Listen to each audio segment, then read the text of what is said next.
Hello, everyone, and welcome to the 2022 inaugural edition of the NFL Draft Triple Take presented by UPMC. That's right. We're getting right after it. The draft is still a ways off, but we are not going to be deterred, as Bill Cowher might have put it. We're going to start diving into the analysis, and we're going to start with our mock round one today, just to kind of wet the whistle as we continue counting it down to the great events coming up in late April. Hello, everyone. I'm Mike Prisuta from the DVE Morning Show and Steelers.com, joined for these triple take segments by Dale Lolley of Steelers Nation Radio and Matt Williamson of Steelers Nation Radio. That's our tag team for the drive on all things Steelers as it relates to social media. But we are here today to take you through round one. And Matt, I know you being the former scout among us, you're probably right in your comfort zone. This probably doesn't feel too early to start talking about this stuff to you, does it? No, I enjoy this as much as I do the regular season and games going on. Dale, though, was at the Senior Bowl, so he has some insight of seeing these guys live. As people will find out for the first wave of this series, we're still doing a lot of research too, as our teams. I mean, it's only, early February here. So we're going to touch on we're going to play the hits for you here, this next coming, shows. And Dale, we'll dive right in and let you lead it off. But I want to preface your comments by making one of my own. And that is everything I've heard and seen, and I'm learning about this draft. There's no clear cut number one. There's a lot of really good players, but maybe no standout great player. And yet, not only you, but Matt and myself, we all took not only Evan Neal, offensive tackle, Alabama, number one, but AIDAN Hutchinson, edge rusher, Michigan, number two, to Jacksonville and Detroit, respectively. How did we agree so quickly? Yeah, I just think that when you start looking at this draft, Mike, and there's always a kind of a zones for different things. Like you get your surefire first round guys, and there's usually in most drafts 15 to 18 of those guys that any team would take in the first round. This year, I don't know that it's quite that high. I think it's maybe 10 to 12. And then after that, you've got a grouping of maybe 60 to 70 players who could end up in the first round this year.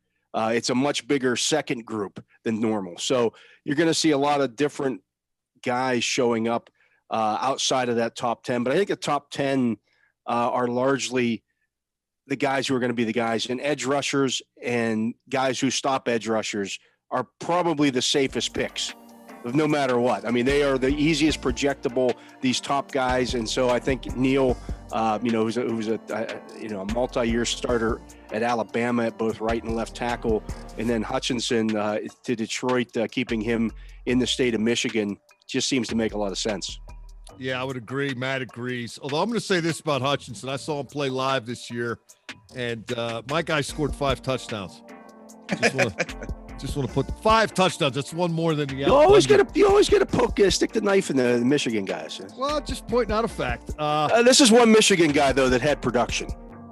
They've had other guys drafted in the first round over the last few years. They have a habit of that. Yeah. That haven't had the production. This guy had ridiculous production. Although what we saw last year, we were all wondering why some guys that didn't have production were rated highly, and then we found out in the NFL season why that was the case. So maybe college production's overrated. But let's go to number 3. We've both, the three of us, have Evan Neal, offensive tackle, Alabama, going to Jacksonville, and then AIDAN Hutchinson, edge rusher, Michigan, going to Detroit.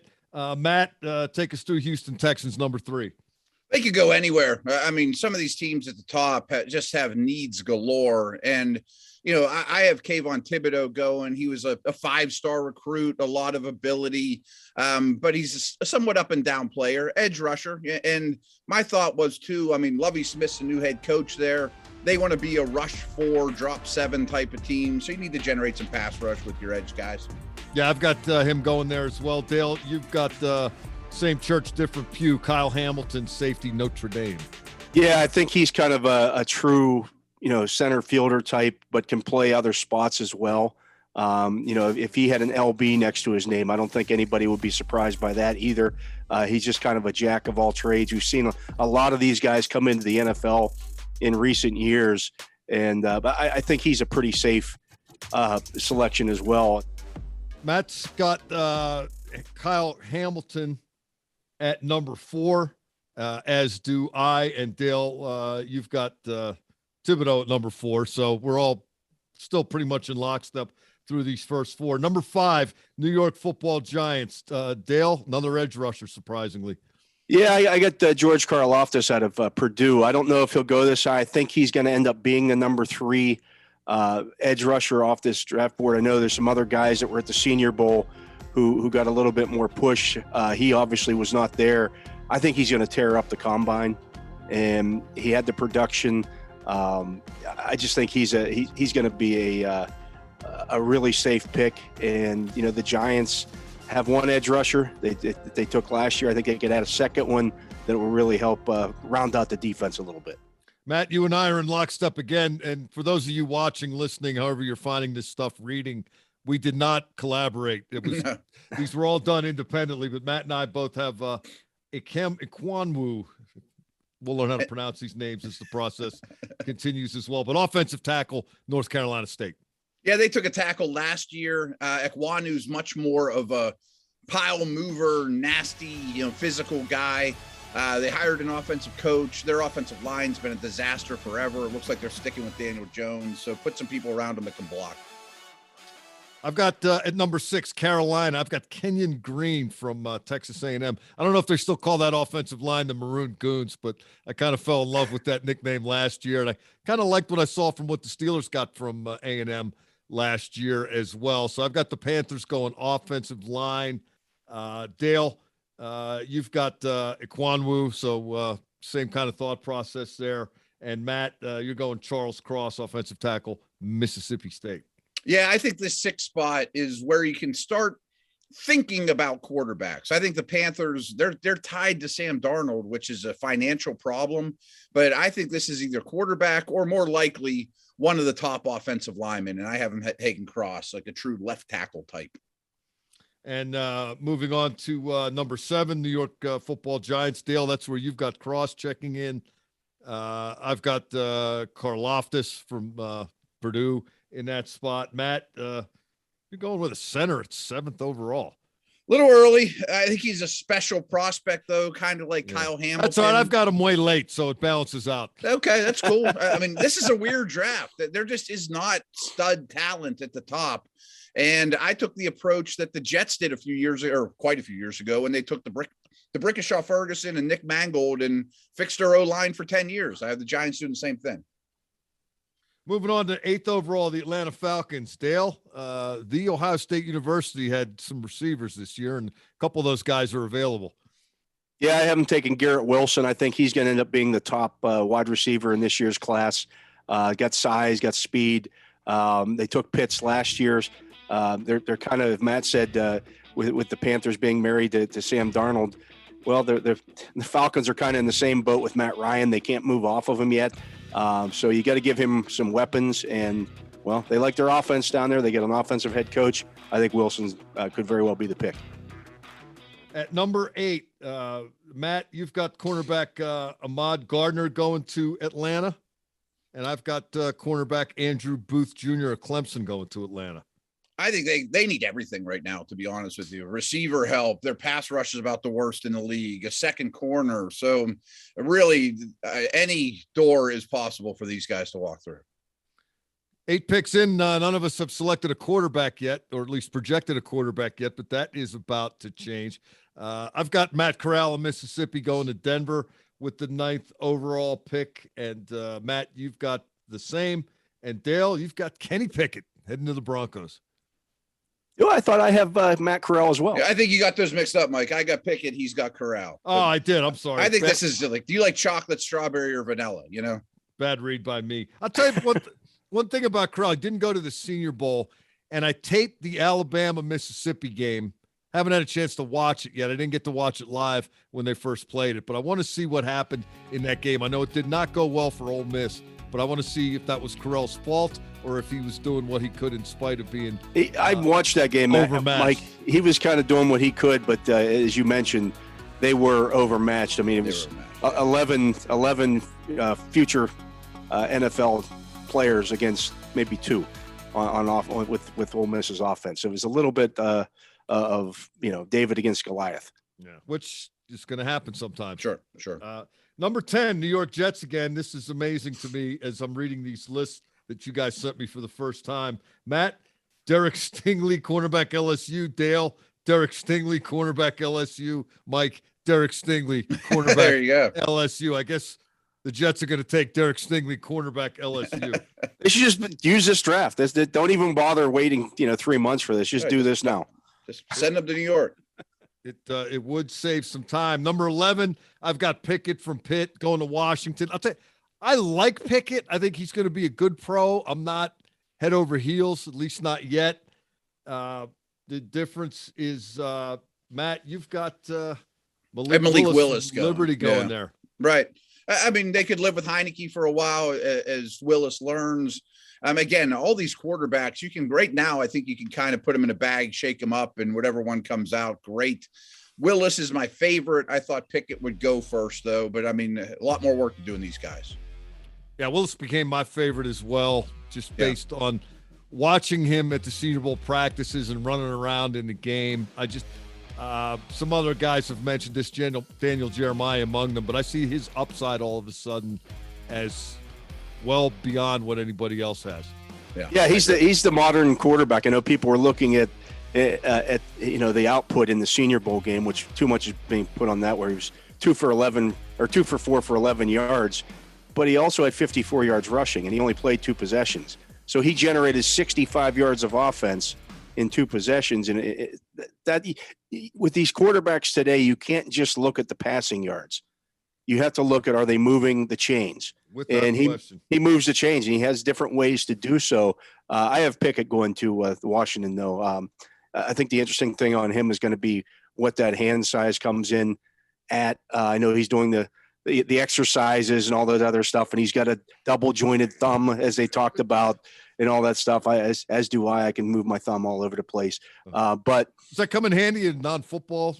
Not really, no. Typing or anything? I was wondering, on your keyboard, I can reach the entire keyboard with 2 fingers. But, I think in Washington, it doesn't matter quite as much as it would in Denver. Let's put it that way. If I came up while you were typing and tried to smack your laptop out of your hand, would you still be able to hang on to it? I would grip it like you would not believe, yeah. That's what I would think, yeah. In the snow and the rain. Minnesota Vikings, number 12. Dale's got Ahmad Gardner, cornerback Cincinnati. Mike's got Ahmad Gardner, cornerback Cincinnati. And Matt went with Karlaftis from Purdue. 13, Cleveland Browns. We're all kind of thinking the same thing here. It's wide receiver time. Matt's got Drake London from SC. Dale has Drake London from SC. I kept the Browns in the home state. Chris Olave from The Ohio State University, a guy who I've hated and loved throughout his career. Sure. Hate him because I'm not a big fan of Ohio State winning games, particularly against the guys that wear green. But boy, is he a good player. Really is. I mean, Dale and I have talked about this on the drive quite a bit when we go through mocks, that we really think that 13 is going to be a wide receiver. It almost has to be. Yeah, it almost has to. Yeah. Does 14, Dale, let's stick with you. Does 14 have to be an offensive tackle? You say no. No, I do think it has to be an offensive lineman. I think, if you look at what Baltimore has, people forget they signed Juwan James last year from Denver, knowing that he was going to be out for the entire season. But he's a true right tackle. There's a good chance, he'll be back and ready to go for training camp this year. Then they can figure out what's going on with their left tackle. They expected him to be back this year. That didn't happen. So they might have the answers at tackle, but what they don't have is on the interior. And I just think that, he screams Baltimore Raven. I haven't taken Tyler Linderbaum. Yeah, Matt, you've got Trevor Penning, the nasty offensive tackle from Northern Iowa. I've got Charles Cross, offensive tackle from Mississippi State. Now it's going to start getting really screwy because the Eagles pick 15th, 16th, and 19th. And Mike, do you think they make all 3 of these picks, or do they trade one for next year? I doubt it. I doubt they make them here at least. It's a great question. I certainly wouldn't, because you just kind of you're getting 3 good players, but you're not getting 3 great players. If you trade that pick, one of these picks away, You're going to get more picks. And in a draft like this, if you get, say, somebody's second round pick in a first rounder next year or something like that, are you really missing out on much in this draft? Maybe there's a quarterback that somebody likes, and moving up to 15 is a lot easier than or even 16. Yeah. But let's just run through who we think they're going to take right now. Matt's got Devin Lloyd, linebacker, Utah at 15, and then Garrett Wilson, wide receiver, Ohio State at 16. Dale has Kare Elam from Florida, corner at 15, and Nakobe Dean, linebacker, Georgia at 16. I've got Jermaine Johnson, edge rusher, Florida State, 15, and Jamison Williams, wide receiver, Alabama, 16. 17 is the Los Angeles Chargers. I think this one, some clarity's coming back into the picture. Matt, Jordan Davis, defensive tackle, Georgia. Dale Penning from Northern Iowa, and I've got Jordan Davis, defensive tackle, Georgia. Dale, it's got to be trenches one side or the other, right? Yeah, and I'll tell you what, Mike, Penning was my favorite guy to watch at the Senior Bowl last week. He just destroys people before, during, and after the snap. If you remember Cam Hayward's rookie year. The after part is really fun. The after part's really fun. I could see him getting in 25 fights at training camp with whatever team drafts him, because he is just he's a jerk. He goes after people, and you saw it at the Senior Bowl. I mean, every time he would block somebody, block him to the ground, and then block him again just to let them know that they'd been blocked, and then they would get up and shove him, and there'd be pushing back and forth. He's just nasty. He is just nasty. Matt, Jordan Davis looks to me like if you have problems with run defense, and they do, you draft this kid, now you don't have problems with run defense. Right, that's what he is. He's Vita Vea type. He's a big human being that can run, push the pocket a little bit, and demand double teams. 18, New Orleans, more fun with quarterbacks. Matt's got Matt Corral of Mississippi going to the Saints. Dale does not have a quarterback. Chris Olave, wide receiver, the Ohio State University. I've got Sam Howell, Carolina. We've talked about Olave. Howell does not thrill me, but I do think his degree of difficulty got ratcheted up because they lost so much going from last year to this year, and he did step up and try to do more things, and he's a pretty accurate thrower. Back to the Eagles at 19, I've got Jaquan Brister, safety from Penn State. Dale has Jameson Williams, Alabama, and Matt's got David Ojabo, edge, Michigan. They like big people. This would be the second edge from Michigan. He's immensely talented. Reminds me a little bit of Oweh last year with Penn State, except this guy actually has sacks in college. Yeah, he did. He actually did some things. Steelers up at number 20. Dale and I are in agreement. Malik Willis. Don't know if he'd be there or not. Don't know if they'd take him or not, but Dale and I both took him for the Steelers. He didn't make it there in mine, or I would have grabbed him. You've got Kenyon Green, another one of those. I think he's a plug-and-play offensive lineman. They could use those. Drafted an A&M guy last year. That makes some sense. Moving on to 21, Matt, will stick with you. Jameson Williams, Alabama, wide receiver. We actually have talked about him. Dale's got Andrew Booth, cornerback, Clemson, and I've got Drake London, wide receiver, SC. Dale, why corner instead of receiver there for New England? Well, they traded Stephon Gilmore last year, and then J.C. Jackson is going to be a free agent as well. And, Belichick likes to build that defense on the cornerbacks. I mean, they've had solid cornerback play over the last 5 or 6 years. And if you're going to do that, you've got to keep replenishing that group, because these guys, they get to the point where they just can't afford them. So you better keep replenishing that position. 22, the Raiders. I've got Penning, the tackle from Northern Iowa. Dale's got Treylon Burks from Arkansas, wide receiver. And Matt has Nakobe Dean, linebacker, Georgia. Cardinals at 23, Trent McDuffie, cornerback, Washington for Matt. Dale has Kenyon Green, A&M, guard. And I've got Elam, the cornerback from Florida. 24 with Dallas. I'm going with DeMarvin Leal, defensive tackle, Texas A&M, similar run stuff theory that we've already kind of discussed a little bit. Dale, you've got Ojabo going there. And Matt, you're going with Trayvon Walker, defensive line, Georgia. So I think we're all in agreement the Cowboys got to bulk up the D, but it's just a question of which direction they intend to head. That Georgia D must have been pretty good. Not bad. Yeah. Buffalo Bills at 25. Matt has Booth, the cornerback from Clemson, going there. Dale has McDuffie, Trent McDuffie, cornerback, Washington. I've got Devontae Wyatt, defensive tackle, Georgia. We're all kind of on the same page again. 26, the Tennessee Titans. Matt's going with Treylon Burks from Arkansas, the wide receiver. Dale, you've got Zion Johnson, a really intriguing offensive lineman from Boston College. And I've got Walker from Georgia. Dale, talk about Johnson a little bit since you were down at the Senior Bowl. Kid that never played center, played it there for the first time, played it well. This is one of those guys you just take and then figure out where to play him later.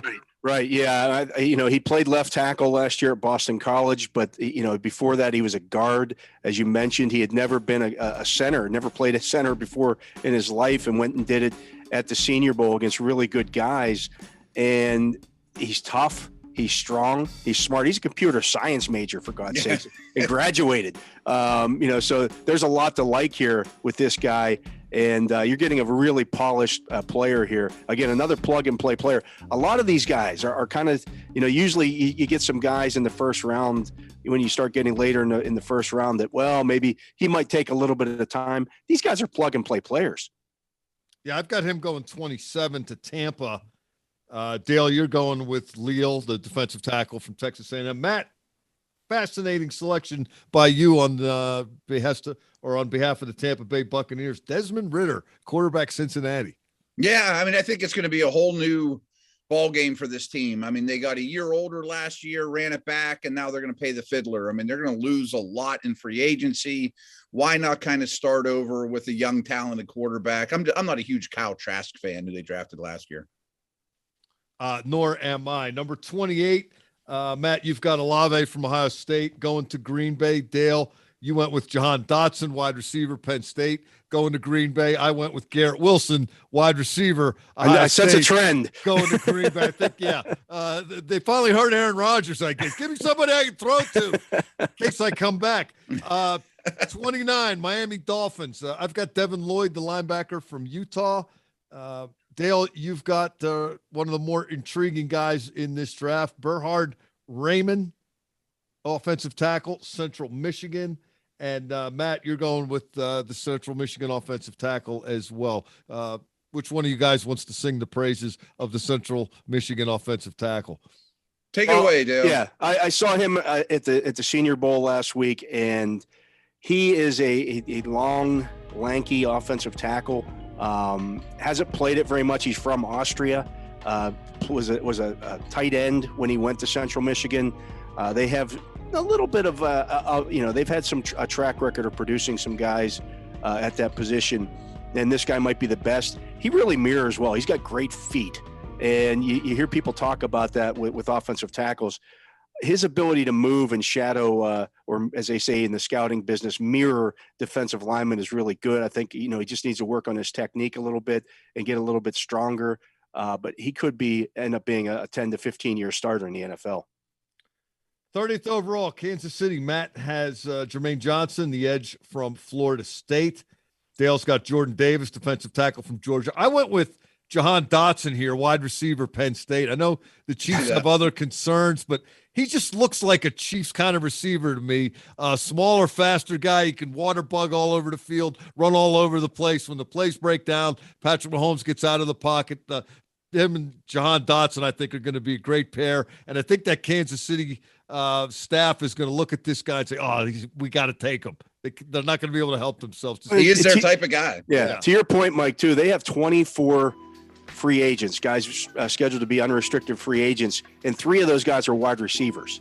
Now, none of them are Tyreek Hill, but they do have to pay Tyreek Hill potentially this offseason, so it wouldn't be a bad idea to add another wide receiver. Yeah, you just don't want to get caught short at that position if you're them, because you're building this thing around Mahomes. Sure. 31, Cincinnati, let's say. I've got Linderbaum from Iowa going to the Bengals at 31. Dale, you've got Brisker, the safety from Penn State, and Matt took Zion Johnson, Boston College, for the Bengals. And last but not least, the Lions. Matt's going with Jahan Dotson from Penn State.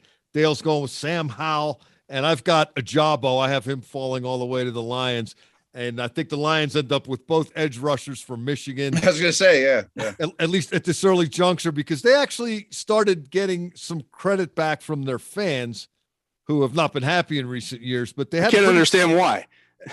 They stuck with it. They won a little bit the second half of the season. People like the coach up there. You start bringing the fans back into the fold. What better way than to give them a couple of Wolverine edge rushers? Nobody can complain about that in Detroit. Well, some people can, but most people will not. Yeah, there's some Michigan State grads there too. Well, right? Not all there are, but I think Detroit is better Michigan country. I just think, I think that, their coaching staff coached Howell at the Senior Bowl. So they worked with him all week long. And, if you take a quarterback, if they're going to take a quarterback, you'd love to have that fifth-year option, which is what picking him in the first round gives you the opportunity to have, because they're okay with Jared Goff. They can start him again. They don't have to start Howell right away. They can allow him to, Howell to learn for a year behind Goff. Reasonable theory. We'll see how it plays out. That's going to do it for round one, mock one, on the part of Matt Williamson and Dale Lolley and me, Mike Prisuta. We're going to be bringing you a whole lot more of this kind of thing in the days and weeks to come. This has been the NFL Draft Triple Take presented by UPMC. And I want to remind everybody that you can read, hear, and listen to all of this good stuff on all of the Steelers' social media platforms. Thanks for finding us, however and wherever you did. Until next time, this has been the NFL Draft Triple Take presented by UPMC.